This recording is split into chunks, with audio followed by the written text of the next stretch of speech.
And also, please don't call my house, okay? I've already explained the rule in this video, so I'm not going to make any rules determinations with your live phone call. Today, chess kids, I'm going to trick you. I'm just being honest and telling you that up front. And if you stick around to the end of the video, you'll get to see exactly how I did it. Now, let's first start with a question. If I were to ask you, how many total queens could there be on the chessboard in a game, you might get the answer right. In fact, I think you would get the answer right. Both sides start with 8 pawns, just like you see here on the chessboard. And if by some miracle, all 8 pawns for each side somehow got to the other side, each side would have 8 queens plus the starting queen. That would be 9 for each side. 9 plus 9 is 18. Pretty simple, right? Has it ever happened? Of course not. Now, what if I were to change the question and say, how many total times could both sides castle in a chess game? I know what you're thinking. Funmaster Mike, are you feeling okay? The answer, of course, is 2, because white can castle once, and black can castle once, and once you've castled, you've moved your king. So, by rule, you cannot castle again. Well, let's just see if that actually is the answer. Now, this is a game played a long time ago in one of my favorite cities, Dublin, Ireland, and white played castles. Okay, so far, things are totally normal. And black played f5, and we're not going to focus on the moves too much, but white played the knight into g5, and black played bishop to e7, and then white went a little bit crazy here. White decided, you know what, the chessboard's closed, so I can actually afford to open up my king, and I'm going to charge this pawn forward even at the expense of my own king's safety. Now, this king is going to come under fire in a few more moves. Let's just keep an eye on that, okay? Now, black decides to capture that really strong knight, and white takes back. And black moves the knight back to f8, mostly because he wants to get this bishop out so he can castle too. And white took the pawn, and black took back. And white put the bishop on f3 to attack this pawn. And the bishop developed, nicely guarding this pawn. And white played queen to g2, forming a battery on the d5 pawn, and then black guarded the pawn in very nice fashion by castling. Okay, so far, if we were to put a counter up on the screen, it is the most boring counter ever. White has castled once, black has castled once, so the total castling count is 2. So that's got to be it, right? The record's 2, probably tied by like 10 million other chess games. But wait, there's more. Okay, so white plays knight to a3, getting the knight off the back row. Notice if black ever tries to go after this pawn, which of course he can't right now, it's defended, that would actually help white's attack. One of the white's rooks would go to b1 and then line up on the black king. So black correctly tries to focus on the right side of the board to open up the white king. So black plays the move knight to g6. And white plays queen to d2, and black plays f4, trying to open up the f-file. And even though it looks like that pawn is being double attacked, remember, black wants to open files on the side of the board of the enemy king. So if you capture this pawn, which may actually be the best move, one of the rooks will one day come over to this square. And also, I should mention, the queen is guarding that pawn, and at some point, if white's not careful, black could actually take if it means also winning the knight. Anyway, white played bishop to f2, and now black starts invading the king. That's what you get for pushing your g-pawn. So the rook saved himself, and the bishop went back to f5 to attack the rook, and then white played knight to c2. Not really a great move because the knight is now in a pin on his own rook. So black starts to blast open the king side by playing h6, and white takes, and black takes with the rook, and I think you can see black can now double rooks on the h-file, or this rook might go to g6 one day and line up with the king after that knight moves out of the way. Now white plays the move knight to b4, trying to lose this rook but go after this pawn and open up the diagonal for his bishops to start crashing through. But black plays some really strong moves here. Black just ignores the fact that he can take the rook. He safeguards the pawn by playing queen e6 to defend the pawn. He can always take that rook later, he figures. White plays queen to e2. Now the knight clears out. This knight move is actually very deceptive. You might think, oh, I know why the knight went back there. It's to safeguard the pawn and open up this square for the rook, because we just talked about that. But it turns out it's actually the queen that wants to use this square. And white makes a big blunder here. White plays b3. White is super eager to try to open up that b file to finally get a counterattack on the king. And then black plays a really, really nice double attack. Black plays queen to g6 check, aiming at the king and forming a battery on the rook. Black could have captured the rook instead, but this move is stronger. When black takes the rook now, the bishop will have the protection of the queen, and black's going to be up a whole rook. Now this king tries to get out of there. King to f1. He's running for cover. Save me, save me. Bishop takes b1, and then white takes, trying to open up some files. Black takes back with the pawn, and then we have the move queen to b2, double attacking the bishop. So the bishop gave check, and the king moved to e1, and now we get to the really fun part of the video. If we were to start the video at this exact position, you actually wouldn't know what's going on, because it's really important to have seen what I've already shown you for this position to make sense, okay? Just keep that in the back of your mind. If you still haven't figured out what's about to happen, well, just stay tuned a little bit longer. So black plays bishop e4. Remember, black's ahead of rook. Black is totally fine trading, and black wants to reduce the attack on b7 because the bishop and the queen were thinking of doing very bad things to the black king. Now white plays queen e2, and black says, thank you very much for the trade. Fun Master Mike taught me to trade, so I'm going to do it. Well, actually, this game was played before Fun Master Mike was born, but let's not worry about that. White takes back with the queen, and now black takes his pawn. And white plays d5, trying to get the snowplow going as compensation for the rook that has been lost. And black plays the move queen to f5. And we finally arrive at the time of the video where the mystery is revealed. Because in this position, white did not particularly like the fact that his king was in the middle. He also really wanted to get the rook in the game to help support these pawns. So, can you guess what he did? I bet by now you're pretty good at playing detective. White picked up the king, put it on c1, and castled. The rook jumped over the king, and the game continued. Now, can you guess what the problem is? That's right. Remember, the king already castled to the right.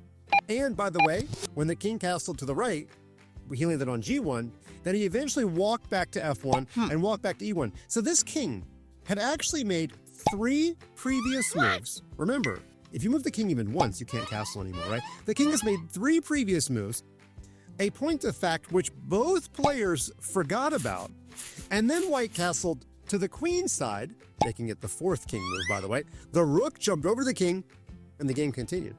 Now, I should explain, this game was not played on ChessKid. Oh no, remember, this is before Fun Master Mike was born. So when you play IRL, it's up to the players to be able to remember whether or not the king has moved. By the way, fun fact, if one player thinks the king hasn't moved and one player does think the king has moved, I hope you've been notating your moves. That means writing down your moves because you'd have to prove which player is correct. Now, got some good news, chess kids. If you play on ChessKid, our system will just not allow you to make this move. In fact, you might be wondering, why am I holding the king on c1?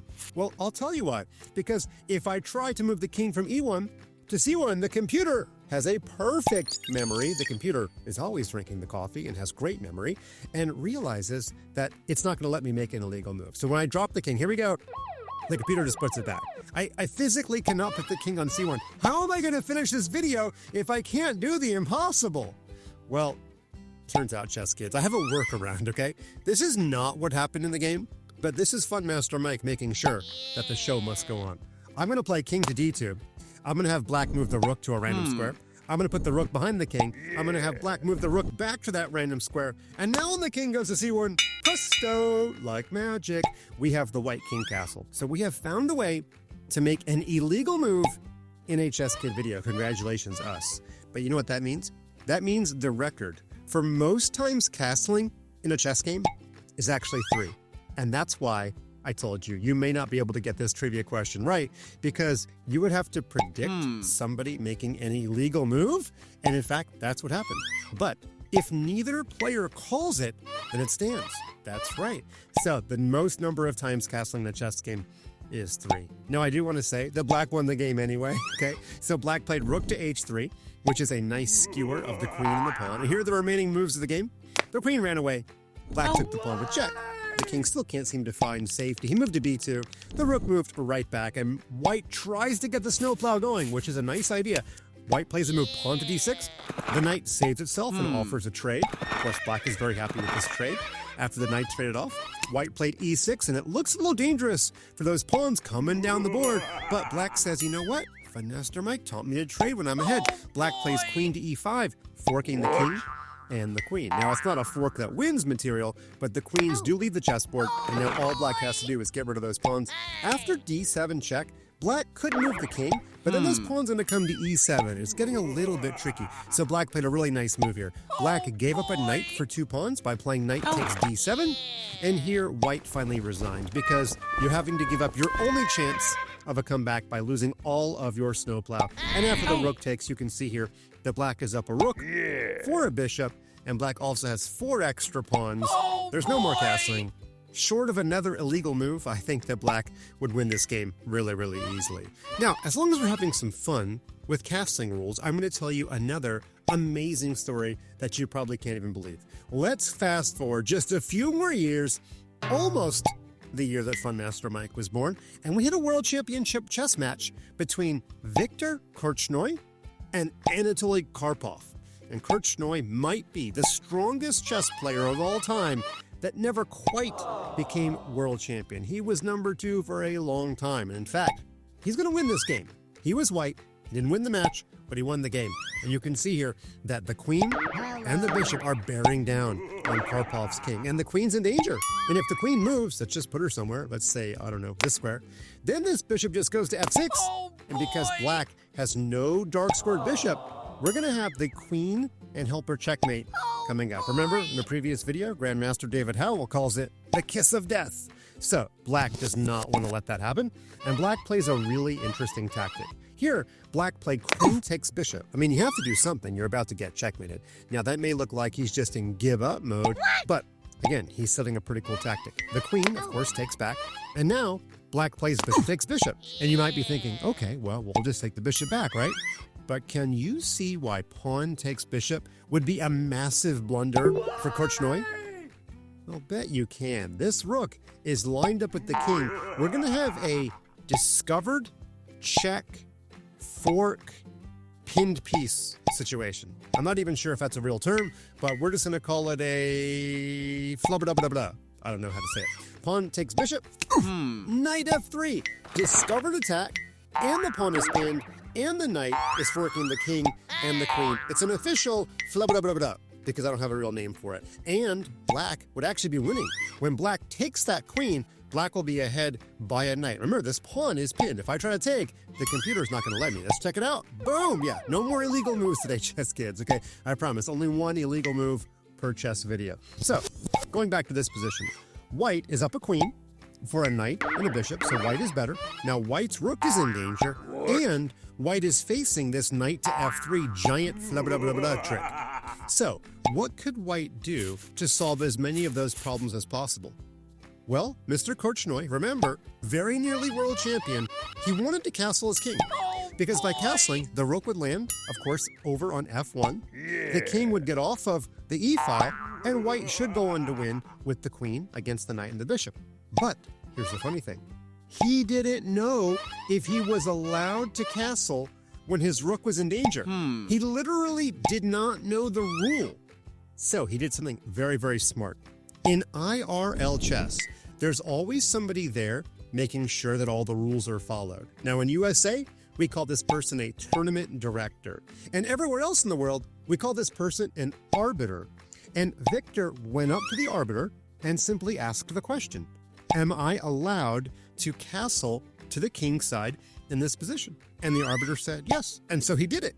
But it's amazing to me that he actually did not know one of the fundamental rules of chess. However, he did something, as I said, very smart. He did ask the right question to the right person, and that is allowed.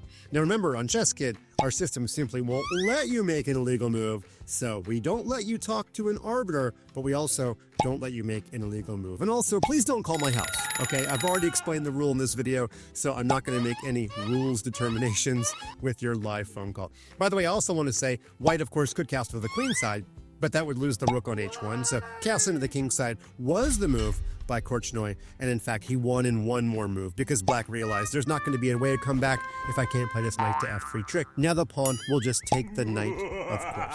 Okay, I've got one more example of a fun castling rule, and this one comes from yours truly. That's right. This is an actual game I played when I was in high school, or it's at least something very similar to it. My memory is not as good as it used to be, but it was remarkably similar to this position. Now, I was black, and if you count the material, well, I have an extra knight, and I have an extra pawn. I count 7 pawns for black and only 6 for white. And in this position, I just about reached out to grab my rook and capture another free pawn. Hey, why not capture more stuff? Do I need another pawn? No, I don't need it, but I thought it was totally free. And right before I captured the pawn, I smiled internally and I said, uh-oh, this is that one time where knowledge of castling rules can be really important. If I were to capture this pawn, then my opponent could play the amazing move castles queenside, because my rook is aiming at b1. And remember, the rule in chess is if you're aiming at a square that's not used by the enemy king can still castle. So I'm aiming at b1. That's not a square the king uses. So amazingly, white can castle. If you don't believe me, well, let's see if the computer lets me. Yes, indeed. And it's an amazing double attack.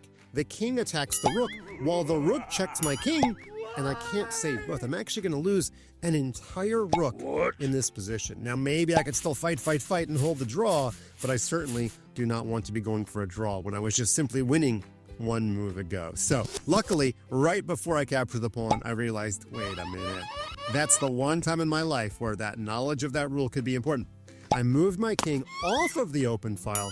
I can always capture that pawn later. I can get my other rook in the game. Crisis averted. And many years later, maybe I knew somehow that this example would come in a ChessKid video. All right, kids, did I trick you? Maybe, maybe not. Did I remind you of some pretty important castling rules? I sure did. Am I ever going to see you castle 3 times in a chess game on ChessKid? No, I'm not. And if for some reason you do, I need to give a call to our programmers to tell them to fix the bug, which I hope never occurs.